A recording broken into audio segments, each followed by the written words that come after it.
Bonjour les amis et bienvenue dans cette vidéo. Aujourd'hui on va essayer de voir les arrêts au niveau de PHP, les tableaux. Pour commencer, qu'est-ce qu'un tableau? Un tableau, c'est tout simplement une liste d'éléments.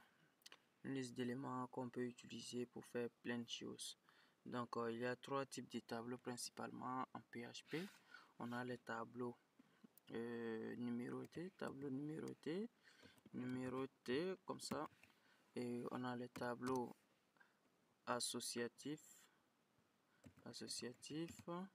on a les tableaux multidimensionnels,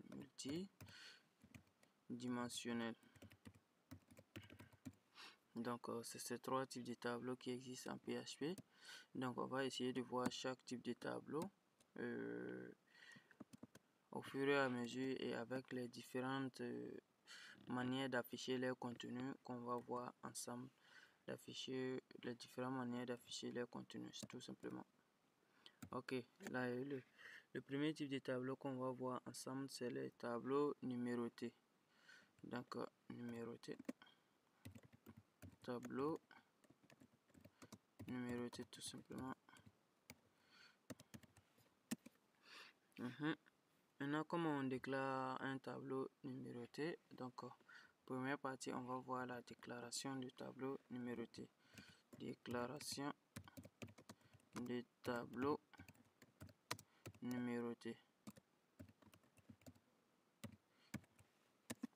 Comment déclarer un tableau numéroté? Il y a deux manières. La première manière qui n'est pas conseillée, c'est de déclarer de cette manière.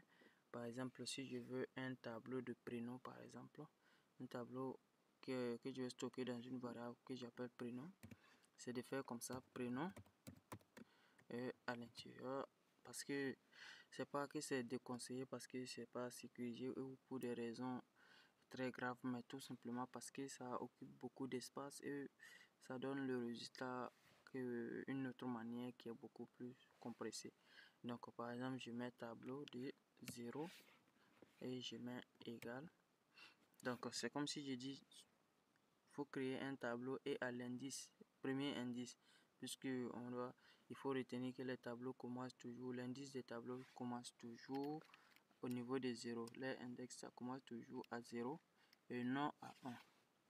Ça confond souvent les débutants. Donc égal à, par exemple, je mets Moussa comme ça. Donc deuxième élément que je vais enregistrer, je mets la même chose encore, prénom,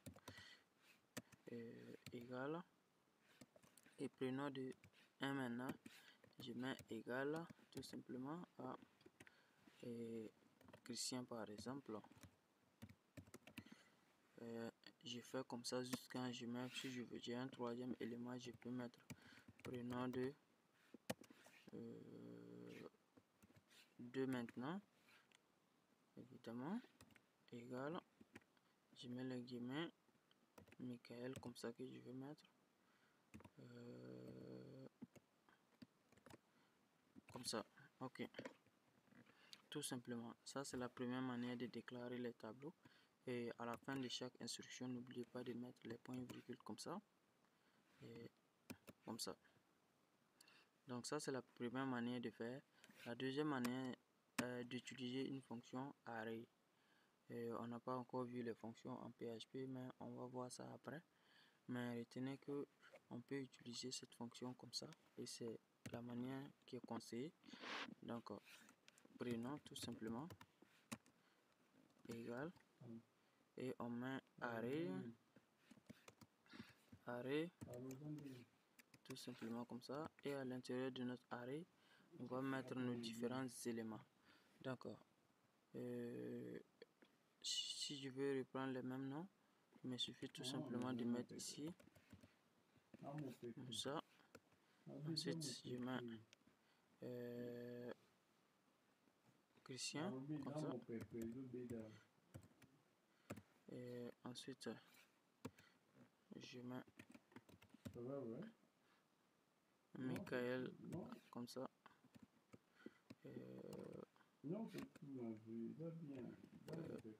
comme ça, tout simplement. Donc ça c'est la deuxième manière de faire et c'est la manière qui est conseillée. Donc vous faites comme ça tout simplement. Donc Maintenant, on va passer aux différents. Il y a principalement ces deux manières de déclarer les tableaux. Il n'y a pas d'autres manières. Donc, on va passer maintenant aux opérations qu'on peut réaliser sur ces tableaux. Et pour ce faire, nous, on va effacer la première manière qui n'est pas trop conseillée. On va effacer ça. Et on va utiliser notre deuxième manière de travailler pour faire nos différentes opérations. Ok. Donc, voici mon tableau qui est bien déclaré. La première des manières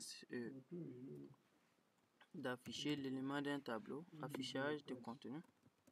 Donc je mets comme ça, affichage de contenu de tableau. Donc la première manière pour afficher le contenu du tableau, c'est bien sûr le printer, tout simplement. Printer, et vous mettez comme ça, printer. Ça c'est une fonction en PHP également. Ça vous permet d'afficher le tableau tout simplement dans votre navigateur. Donc si je mets printer comme ça, je mets le nom de mon tableau, prénom, comme ça. Et je mets mon point virgule que je ne dois jamais oublier. Ok, là je pars dans un navigateur. Je ouvre mon Chrome. Je rentre dans le navigateur Chrome. Là je tape. Puisque je dois exécuter mon projet PHP, si vous vous rappelez bien dans les côtés exécution que j'ai montré, donc localhost slash et le nom de mon projet que j'ai nommé first app tout simplement .php. Donc ça n'a pas démarré tout simplement parce que j'ai pas encore ouvert XAMPP. Donc je fais XAMPP ouvrir pour démarrer le serveur parce que il dit que mon site n'est pas accessible. Donc je démarre mon serveur comme ça et si je réactualise là, je vois que mon tableau est bien affiché. Et vous voyez ici ça met 0 à 0, il affecte ça. L'affichage est un peu, je sais pas, un peu bizarre, un peu incompréhensible quoi. Mais pour remédier un peu à cela, pour que l'affichage soit un peu compréhensible, donc on peut mettre ici echo, tout simplement on met preuve comme ça. Les balises preuve ici comme ça, et je vais copier ça pour fermer à la fin comme ça. Et mon point virgule que je ne dois pas oublier, je copie ça, CTRL V ici, je ferme et je mets ici le slash de la fermeture des balises. Là je vais revenir maintenant pour voir si ça va mieux. Là ça va toujours pas, je sais pas quel est le problème. Je crois que j'ai fait une erreur ici, ça doit pas être preuve mais prêt, plutôt prêt comme ça. Donc j'enregistre, je reviens voir si ça prêt. Et voilà, ça pris maintenant et on voit que à chaque fois ça revient à la ligne, c'est un peu compréhensible comme ça. Ok, c'est bon pour l'affichage. Ça c'est la première manière d'afficher et ça ne va pas nous servir à grand chose parce que l'affichage comme ça ne va pas nous servir en fait au niveau de nos interfaces, mais juste pour le débogage, pour voir qu'est-ce qu'il y a dans mon tableau et tout ça, ça peut nous servir pendant le codage. La deuxième manière d'afficher, c'est tout simplement d'utiliser les boucles. Et pour ça, on a deux types de boucles également qu'on va utiliser principalement.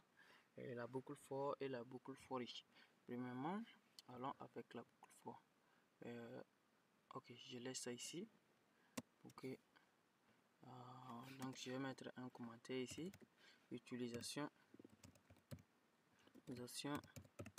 de printer. Comme ça. La deuxième manière ici, donc là ça sera utilisation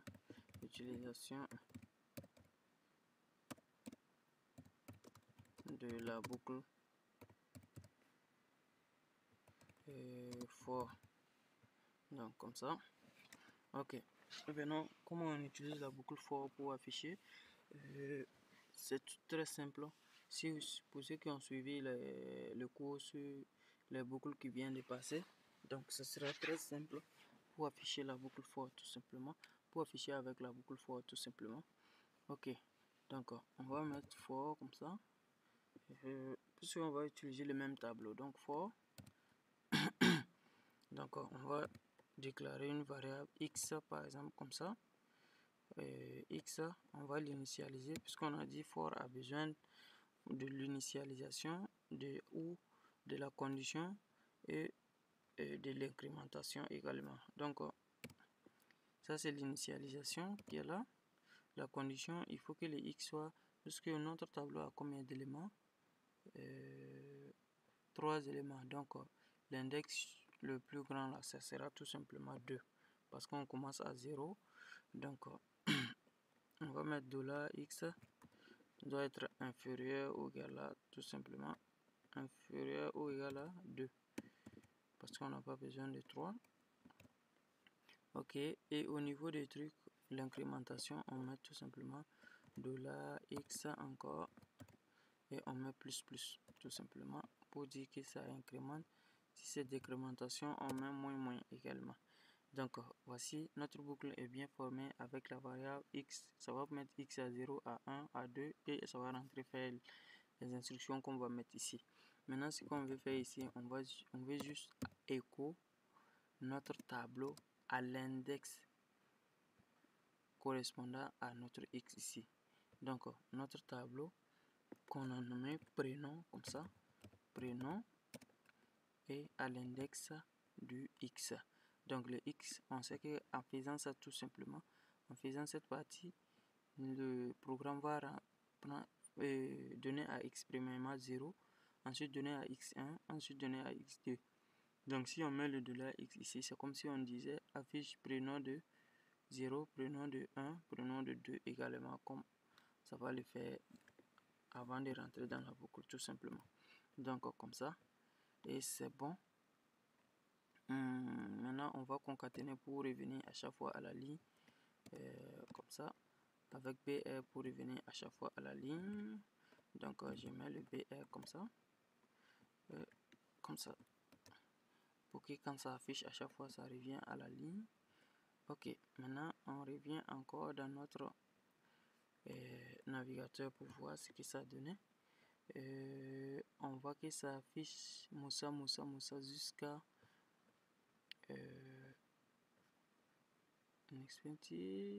undefined variable x.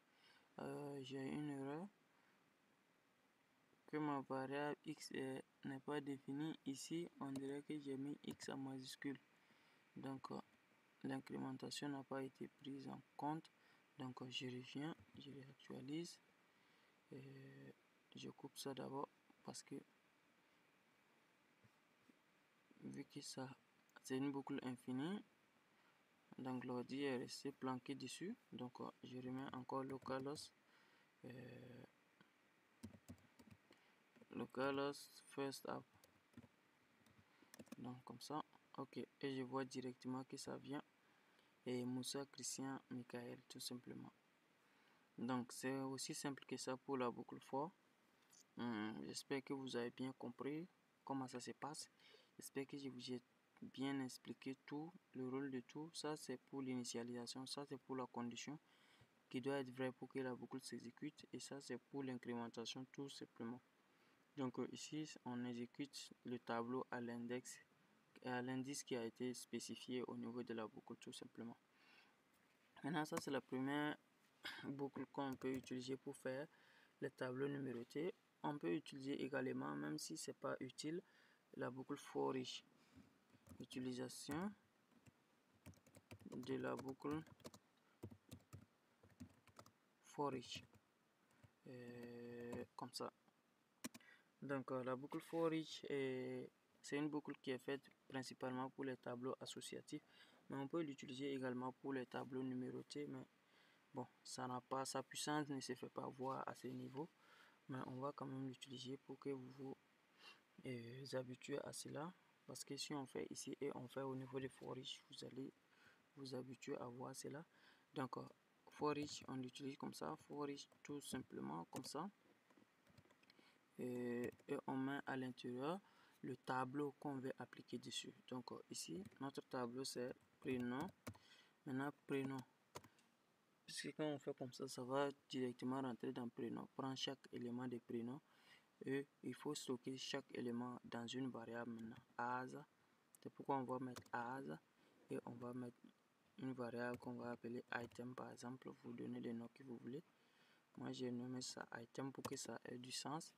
Donc ça va rentrer dans prénom et à chaque passage dans prénom, ça va prendre la première valeur de prénom et ça va stocker dans item. Et on vient ici tout simplement, on affiche notre item. Deuxième encore, je sais pas, ok.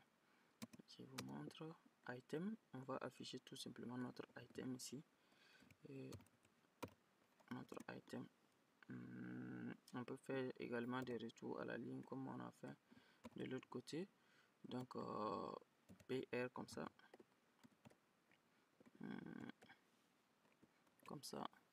Donc comme je l'expliquais, ça va prendre le tableau prénom et premier élément de prénom, ça va stocker dans item et ça va venir à echo item puisque item contient en ce moment le premier élément de notre tableau. Ensuite ça va prendre le tableau encore, choisir maintenant le deuxième élément. Deuxième élément encore, ça va créer encore la valeur item où ça va stocker le deuxième élément. Et on vient ici encore, ça affiche item qui contient le deuxième élément maintenant.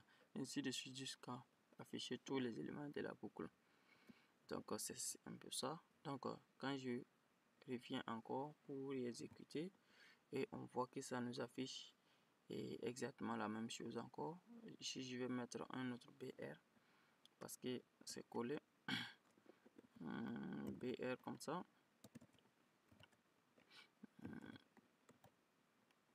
Donc un peu ça. Je vais mettre BR pour que vous voyez tout simplement, pour que ça ne soit pas collé à l'autre. Mais ça s'applique à tout. Bon, c'est pas grave. Je pouvais mettre le BR comme ça.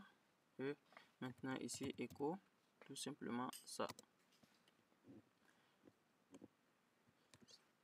Ok, je reviens. Non, j'ai oublié le point virgule. Point virgule, j'enregistre. Là c'est bon. J'ai mis le BR dans la boucle. Oh là là. Je voulais mettre hors de la boucle ici. Parce que je ne veux pas que ce soit collé avec l'autre résultat en fait. Donc je vais mettre un BR ici pour séparer les différentes parties. Et comme ça c'est bon. Voilà, voici. Et là c'est bon. Ok, donc je crois que c'est bon pour les tableaux numérotés. Et je pense que j'espère que vous avez bien saisi, que vous aurez fait tout ce qui concerne les tableaux numérotés. Maintenant, c'est les principales manières d'afficher les tableaux numérotés que j'ai mis ici et les principales manières de déclarer les tableaux. Maintenant, on va passer tout simplement au tableau associatif.